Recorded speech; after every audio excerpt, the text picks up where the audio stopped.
గంగారెడ్డి నిజామాబాద్ నుంచి గంగారెడ్డి కూడా అందుబాటులోకి వచ్చారు. గంగారెడ్డి, ఏంటి పరిస్థితి? నిజామాబాద్ లో హై అలర్ట్స్ నెలకొన్నాయి. ఈ రోజు కూడా 26 సెంటీమీటర్ల వర్షపాతం నమోదైనట్టుగా వాతావరణ శాఖ తెలుపుతోంది. సో రాజంపేట దగ్గర పరిస్థితి, నాగిరెడ్డిపేట దగ్గర పరిస్థితి ఎలా ఉంది? మనోజ్, ఉమ్మడి నిజామాబాద్ జిల్లాలో రాత్రి నుంచి కూడా ఎడతెరిపి లేకుండా భారీగా వర్షాలు కురుస్తున్న పరిస్థితి నెలకొంది. ఇప్పటికే ఈ వర్షాల కారణంగా కామారెడ్డి పట్టణం పూర్తిగా జల దిగ్బంధమైంది. దాంతో పాటు పోచారం ప్రాజెక్టు కూడా భారీగా రాత్రి నుంచి పొంగి పొర్లుతున్న పరిస్థితి నెలకొంది. ఒకవేళ రాత్రి అలాగే వరద కొనసాగితే పోచారం ప్రాజెక్టుకు సంబంధించి ఏదైతే నాగిరెడ్డిపేట మండలం అదే ఎల్లారెడ్డిపేట మండలానికి సంబంధించి పలు గ్రామాలు ముంపునకు గురయ్యి వరద తగ్గడంతో అక్కడ ప్రజలు ఊపిరి పీల్చుకున్నారని చెప్పచ్చు. మరోవైపు జుక్కల్ నియోజకవర్గంలోని కౌలాసనాల ప్రాజెక్టుకు భారీగా వరద నీరు చేరడం 4 గేట్లు ఎత్తి కిందికి వదిలారు. నిజాం సాగర్ ప్రాజెక్టు కూడా గేట్ల ద్వారా నీటిని కిందికి మంజీరా నదికి పడుతున్న నేపథ్యంలో పూర్తిగా ఏదైతే ఉమ్మడి నిజామాబాద్ జిల్లా పూర్తిగా జలమయమైందని చెప్పచ్చు. శ్రీరామ్ సాగర్ ప్రాజెక్టు ద్వారా 39 గేట్ల ద్వారా పూర్తిగా 4 లక్షల క్యూసెక్స్ ల వరద నీరుని గోదావరిలోకి వదులుతున్నారు. రాత్రి కురిసిన వర్షాల వల్ల నిజామాబాద్ ఉమ్మడి జిల్లాలో వాగులు వంకలు పొంగి పొర్లుతున్న పరిస్థితి నెలకొంది. నిన్న జరిగిన ఘటన కామారెడ్డి పట్టణం పూర్తిగా జల దిగ్బంధమైన నేపథ్యంలో 12 కాలనీలు అలాగే నీటిలో ఉన్నాయి. ఇప్పుడిప్పుడు కొంత తేరుకుంటున్న పరిస్థితి నెలకొంది. ఏదైతే నిన్న 18 మంది స్కూల్ కు సంబంధించిన పేరెంట్స్ స్కూల్లో చిక్కుకున్న నేపథ్యంలో వాళ్ళని రాత్రి కామారెడ్డి జిల్లా collector Ashish Sangwan, Nizamabad CP Sai Chaitanya, Kamareddy SP Rajesh చంద్రలు వారిని దగ్గరుండి అక్కడ నుండి తీసుకొచ్చిన పరిస్థితి నెలకొంది. మరి వర్షాలు భారీగా ఇలాగే కురిస్తే రానున్న మరికొన్ని గంటల్లో కామారెడ్డి పట్టణం పూర్తిగా జల దిగ్బంధం అయ్యే అవకాశాలు ఉన్నాయి. నిజామాబాద్ నుండి అదేవిధంగా నిర్మల్ నుండి హైదరాబాద్ వెళ్లే రహదారులని కూడా క్లోజ్ చేసిన పరిస్థితి నెలకొంది. కామారెడ్డికి రావాలన్నా నిజామాబాద్ నుండి చేరుకోవాలన్నా పూర్తిగా రోడ్లన్నీ ట్రాఫిక్ జామ్ చేశారు. ట్రాఫిక్ ను నియంత్రించేందుకు పోలీసులు అయితే నానా కష్టాలు పడుతున్న పరిస్థితి నెలకొంది. అందులో భాగంగా ఏదైతే కామారెడ్డి పట్టణంలో భారీగా వరద నీరు వచ్చి చేరింది. కామారెడ్డికి సంబంధించిన పెద్ద చెరువు పూర్తిగా వరద రావడం, మళ్ళీ రాత్రి కురిసిన వర్షాల వల్ల ఆ ప్రాంతంలో వరద రావడంతో పూర్తిగా అక్కడ ప్రజలు ఇబ్బందులు పడుతున్న పరిస్థితి. పోలీసులు ఎప్పటికప్పుడు వాటికి సంబంధించి చర్యలు చేపడుతున్నారు. దానికి ఎక్కడైనా ఇబ్బందులు లేకుండా ఎన్డీఆర్ఎఫ్ బృందాలు, రెస్క్యూ టీం కూడా పూర్తిగా చర్యలు చేపడుతున్న పరిస్థితి నెలకొంది. అదే కోణంలో కూడా రానున్న రోజుల్లో ఇలాగే అంటే ఏదైనా ప్రమాదంలో చిక్కుకున్న వారికి సంబంధించి కానివ్వండి, మరణాల సంఖ్య కానివ్వండి, ఇంకేదైనా గాయాల పడిన వారి సంఖ్య ఉందా? అటువంటి అప్డేట్స్ ఏమైనా ఉన్నాయా? మనోజ్, ఏదైతే నిన్న జరిగిన ఘటనలో ఒక కారులో దోమకొండ మండలం సంగమేశ్వర్ లో ఒక 2 కారులో చిక్కుకొని మృతి చెందిన ఘటన ఉంది. మరొకరు కూడా కామారెడ్డి పట్టణ సమీపంలో దోమకొండ ప్రాంతంలో ఒక వ్యక్తి మరణించినట్లయితే పూర్తిగా కామారెడ్డి జిల్లాలో భారీ వరదల నేపథ్యంలో ఇప్పటి వరకు 4 మృతి చెందినట్లు తెలుస్తుంది. 4కి సంబంధించిన పూర్తిగా ఆచూకైతే అడ్రస్ ఎవరు పేర్లు ఎక్కడి నుండి అనేది కూడా ఇప్పటి వరకు తెలియరాలేదు. కానీ ఈ భారీ వరదల కారణంగా పూర్తి స్థాయిలో దీనికి అందరికి సంబంధించి వర్షాలు కురుస్తున్న నేపథ్యంలో ఆ పోలీసులు అయితే ఎన్డీఆర్ఎఫ్ బృందాలు ఎప్పటికప్పుడు రెస్క్యూ చేసి వారిని కాపాడేందుకు ప్రయత్నిస్తున్నారు. నిన్న సామాన్య ప్రజలే జేసీబీ సాయంతో ఆ ఇద్దరిని కాపాడే ప్రయత్నంలో కారుతో పాటు వాళ్ళిద్దరు కుట్టుకపోయిన ఘటనలో లైవ్ లో మనం ప్రత్యక్షంగా చూసాం. ఇదే ఘటనలో ఏదైతే నిన్న జరిగిన ఘటనకు సంబంధించి చూసుకుంటే నిజాం సాగర్ చౌరస్తా వద్ద బొగ్గుగూడ్సే అన్నారం వద్ద అయితే 10 మందిని చిక్కుకున్నారో ఆ కూలీలను కూడా రెస్క్యూ చేసి రెస్క్యూ టీం కాపాడిన పరిస్థితి నెలకొంది. ఈ వరదల కారణంగా ఇప్పటికే కామారెడ్డి పట్టణం పూర్తిగా జల దిగ్బంధమైందనే చెప్పవచ్చు. మనోజ్, ఒకసారి కరీంనగర్ వెళ్తాం మళ్ళీ. చంద్రశేఖర్, సో కరీంనగర్ లో వివిధ ప్రాజెక్టులకు సంబంధించి అప్డేట్స్ ఏంటి? ఎల్లంపల్లి కానివ్వండి, లేక ఇతరత్ర ప్రాజెక్ట్ సంబంధించి అప్డేట్స్ ఏ రకంగా ఉన్నాయి? మానేరు మొత్తం నిండు కుండలా మారిపోయిందని చెప్తున్న క్రమంలో అక్కడ ఎటువంటి సిచ్యువేషన్ నెలకొంది? ఎస్ మనోజ్, శ్రీపాద ఎల్లంపల్లికి సంబంధించి 20 టీఎంసీల కెపాసిటీకి ఆల్మోస్ట్ 16 టీఎంసీలు దాటిపోయింది. దీంతో మొన్నటి నుంచి దాని యొక్క గేట్లు వదలడం జరిగింది.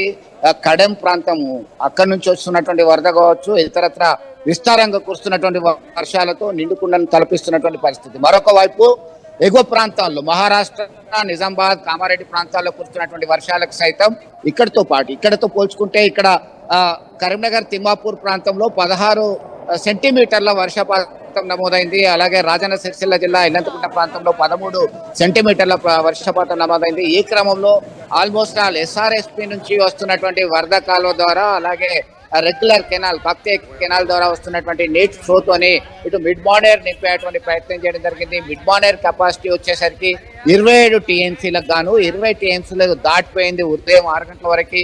దీంతో అప్పర్ మానేర్ నర్మాల గంభీరరావుపేట మండలం నర్మాల ప్రాంతంలో 2 టీఎంసీల కెపాసిటీకి 2 టీఎంసీలు దాటిపోయింది. అలాగే అన్నపూర్ణ ప్రాజెక్ట్ ఉంది, అన్నపూర్ణ 3 టీఎంసీలకు గాను 1.5 అంటే ఆల్మోస్ట్ ఆల్ 2 టీఎంసీలకు రీచ్ అయినటువంటి పరిస్థితి. ఇక కరీంనగర్ లో ఉన్నటువంటి లోయర్ బానెట్ డ్యామ్ కు సంబంధించి ఇప్పుడిప్పుడే వరద ప్రవాహం కొనసాగుతుంది. దీని యొక్క కెపాసిటీ 24 టీఎంసీలకు గాను దాదాపు 8 టీఎంసీలు క్రాస్ అయినటువంటి పరిస్థితి. మనోజ్ ఒక్కసారి మనం అక్కడ చూస్తున్నాం, ఒకవైపు అక్కడ చూసే ప్రయత్నం చేద్దాం. మనం దీనికి సంబంధించి ఇప్పుడు ప్రస్తుతం మిడ్ మానేర్ ప్రాజెక్ట్ లో ఉన్నాం, ప్రాజెక్ట్ ప్రాంతంలో ఉన్నాము. ఆ వాటర్ ట్యాంక్ లెవెల్ కి నీరు చేరుకుంది. ఇంకా ఆ తాడి చెట్లు పెద్దగా ఎత్తైనటువంటి ఆ వృక్షాలకు సైతం దాని దగ్గరికి వచ్చినటువంటి పరిస్థితిని మనం గమనించవచ్చు. దీనికి సంబంధించి అయితే ఇప్పటికీ వాగులు వంక పొర్లి పొంగుతున్నాయి. దీంతో మరికొన్ని గంటల్లో ఇది కాస్త లోయర్ మానర్ డ్యామ్ కి సైతం వరద ఉధృతి పెరిగేటువంటి అవకాశం ఉంది. లక్షలాది క్యూసెక్ల నీరు దిగువ ప్రాంతానికి విడుదల చేస్తామని చెప్పి ఎస్ఆర్ఎస్పీకి సంబంధించిన అధికారులు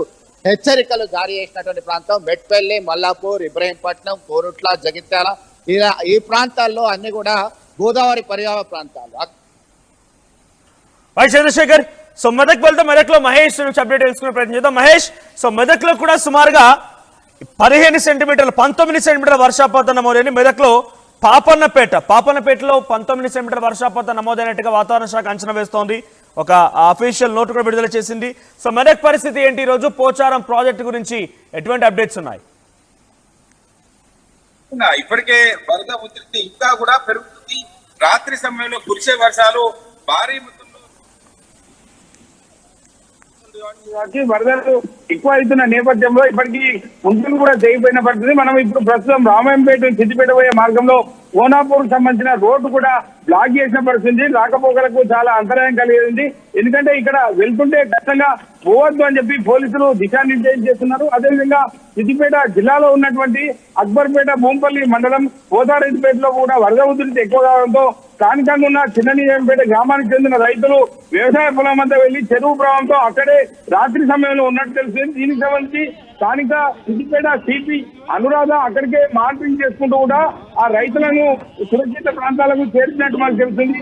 రైతుల పేర్లు కేంద్ర నాగరాజు, గోపాల్, సుదర్శన్ రాత్రంతా అక్కడే ఉన్నారు. వారిని క్షేమంగా ఒక రాత్రి సిపి తన సిబ్బందితో వారిని 3 రైతులు కూడా తన ఇంటికి చేర్చిన పరిస్థితి ఉంది.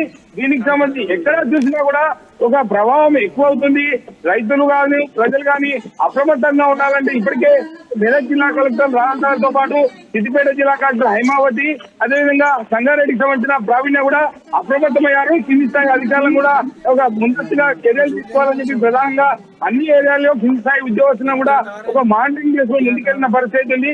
ఏది ఏమైనప్పటికీ ఒక ప్రభావం ఎక్కడా లేని విధంగా మేము ప్రస్తుతం పరిస్థితిలో 25-30 సంవత్సరాలుగా ఇటువంటి వర్షాన్ని మేము ఎప్పుడు చూడలేదని చెప్పి ప్రజలు కూడా చెప్తున్నారు. కానీ ఇంత భయంకరమైన వాతావరణం, ఇంతటువంటి వర్షాలు కురుస్తాయని కూడా మేము అనుకోలేదు. ఎందుకంటే వర్షాలు రావాలని ఎన్నో మొక్కులు మొక్కాం తప్ప ఇక్కడ చూస్తుంటే వర్షాలు భయంకరంగా కొట్టడంతో ఇవన్నీ కూడా చాలా ఇబ్బందులు ఎదుర్కొనే పరిస్థితి అని చెప్పి చెప్తున్న పరిస్థితి మనం చూస్తున్నాం. మనం right, thank you Mahesh. So కామారెడ్డిలో హై టెన్షన్ కొనసాగుతుంది. కామారెడ్డి అయితే ద మోస్ట్ ఎఫెక్టెడ్ ఏరియాగా ఉంది. ప్రస్తుతం 2 రోజులుగా కురుస్తున్న భారీ వర్షాల్లో కామారెడ్డిలో అత్యధికంగా వర్షాలు కురిశాయి. ఒకసారి నేను కామెంట్స్ కూడా చూస్తాను. రాములు అన్నారు, కామారెడ్డిలో మెదక్లో హెవీ రెయిన్ ఉన్నాయి, స్కూల్స్ అండ్ కాలేజెస్ కి బంద్ ఇచ్చారని చెప్పి రాములు అంటున్నారు. సో భవ్య మెరుగు, give holiday for all districts, అన్ని జిల్లాల్లో కూడా స్కూల్స్ కి హాలిడేస్ ప్రకటించండి అని చెప్పారు. తర్వాత సిద్ధు గౌడ్ అంట, బహుశా ఆయన స్కూల్ స్టూడెంట్ అయి ఉంటాడు, అన్న స్కూల్ బంద్ అని అడుగుతున్నాడు. సో తమ్ముడు, కామారెడ్డి మరియు మెదక్లో అయితే అఫీషియల్గా అనౌన్స్మెంట్ అయింది. ఇంకా మరి మీరున్న ఏరియా ఎక్కడని మీరు కన్ఫర్మ్ చేసుకోండి. మెదక్ అండ్ కామారెడ్డిలో అయితే అఫీషియల్గా స్కూల్స్కి సెలవు ప్రకటించారు. ఆ తర్వాత సో మీరున్న ఏరియాలో సిచ్యువేషన్ కూడా కామెంట్ చేయండి, మీ కామెంట్స్ చదివే ప్రయత్నం చేస్తాను. సో ఇక్కడ మీరు విజువల్లో చూస్తుంటే నిన్న విజువల్స్ అన్నీ కూడా కామారెడ్డి దగ్గర ఒక కారు అపార్ట్మెంట్ మధ్యలో నుంచి, అంటే ఆ నివాసాల మధ్యలో నుంచి కొట్టుకు వచ్చి అలా కొట్టుకొని వెళ్తూ అక్కడ ఒక కాలువలో పడిపోయింది. డ్రైన్ కింది నుంచి, అక్కడ కల్వర్ట్ ఉంది, కల్వర్ట్ కింద నుంచి నీళ్లు పోవడానికి పైపులు అమర్చారు. పైపుల కిందలో నుంచి ఆ కారు వెళ్ళిపోయింది. ఇది సిచ్యువేషన్ కామారెడ్డిలో. చూడండి, ఆ కార్లు అన్ని కూడా పడవలుగా మారిపోయాయి. నీళ్లు పైన తేలాడుతూ ఉన్నాయి. ఆ నీటిలో కార్లు తేలి ఆడుతూ ఆ కల్వర్ట్ కిందిలో నుంచి, ఆ పైపుల్లో నుంచి కార్లు వెళ్ళడం మనం చూస్తున్నాం. డెఫినెట్గా ఇంతటి స్థాయిలో వర్షపాతాన్ని కామారెడ్డి ఎప్పుడు కూడా కలలో కూడా ఊహించి ఉండదు. 42 సెంటీమీటర్ల వర్షపాతం మొన్న నమోదైతే నిన్న 25 సెంటీమీటర్ల వర్షపాతం నమోదైంది. ఈ రోజు కూడా మళ్ళీ రాష్ట్ర వ్యాప్తంగా ఇదే రకమైనటువంటి రెడ్ అలర్ట్స్ ఉన్నాయి.